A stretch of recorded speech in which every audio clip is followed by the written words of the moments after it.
two guys will be showing the exercises, and you can ask questions for what we're doing. Because that way I can show you exactly what I want to do, especially, can you please turn that on? Mainly, this is about young players, okay? So it's maybe the prospect and that perspective is a bit different than if it were other players. But of course, many of the aspects are the same. Probably many of you have been having footwork sessions and been doing them yourself for many years. So you know about footwork. What I aim to do today, because we only have 1 hour, and I could actually do this for 3 or 4 hours with you, because this topic is a big one. But we have 1 hour, so I'll try to close it down to the most important things, but also to bring you some new aspects. And as Paul-Erik actually was mentioning, a lot of things are happening in this area at the moment. But my point of view is that we are still way down here. Maybe in 10 years' time or 5 years' time, you will see that footwork is, and the way we work with footwork is on another level. Because I think that's one of the parts of badminton where we haven't seen the development being so fast and also so detailed.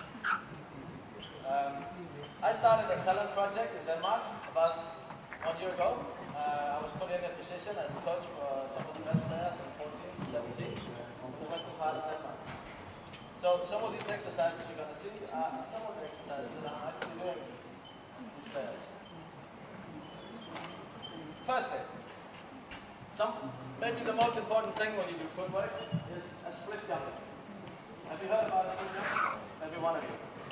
Split jump is like the jump you're doing here. Split jump is the preset that's going to take you into every corner of the court. No matter if it's defense or offense, whatever.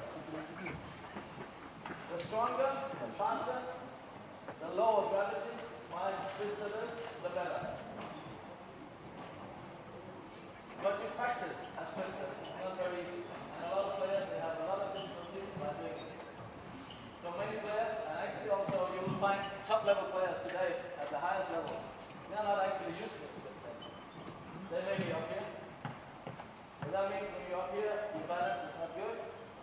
And it's very difficult to kind of be in the right position, no matter what my opponent does. Okay?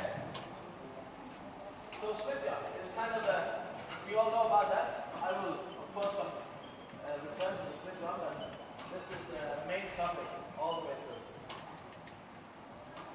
The mental part of it is, for me, as important as the split jump. That means when you do exercises, if I have these two players doing exercises at the moment, are you one? You ready for doing that, or you want to run a bit? Warming up. Oh, yeah.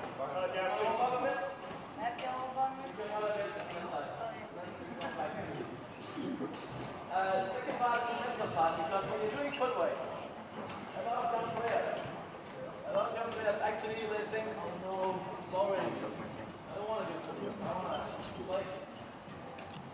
But this should be a natural part of every practice for every young player.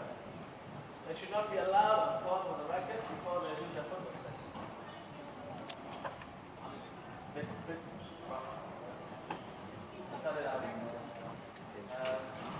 So the mental part of this is very important, because if you do footwork like this, if I'm going to do an exercise here on court, let's say small steps, like this. If I do this up here, I do it with the mental part, because I need to get this over with. I just want to do this and then over. This is useless, because such a big part of doing footwork is here. All the reflexes, all what comes from here is what moves down towards my feet, my legs, and then I have a movement. The better this is functioning, the faster I am on court. When I see my opponent do either a stroke or a movement, I need to see it immediately. And when I see it, my instinct should tell my body how to move, how to be in a position, what to do, what kind of stroke to do. That's not easy. And that's what separates good players and the best players. That's what Lee Chong Wei, they are so good at this. they see things so fast, and they're able to actually convert it into movements so fast. So for me, that's a big part of it. And when you do footwork, I have rarely seen young players do footwork with that kind of commitment to what they're doing. So that's what I try to do with my young players. And they have a lot, it's very difficult for them. It's not easy for them to focus that much. So that every kind of step they're doing needs to be 100%. They need to produce the maximum power, the maximum explosion in your legs on the shortest amount of time. That's very difficult. To reach that goal, there's many ways. And one of the new aspects of this is for me, it's very interesting, and I saw also some of the Chinese players start doing this before the Olympics. Okay guys, you can, yeah. And you can take off your, yeah. And you don't need your racket. It's working with the reflexes. And I think we've only seen the beginning of what we actually can do with this kind of practice. And it's a bit strange because, you know, the reflexes and the way to work with the reflexes from here and down is you actually don't have to move. We can do some exercises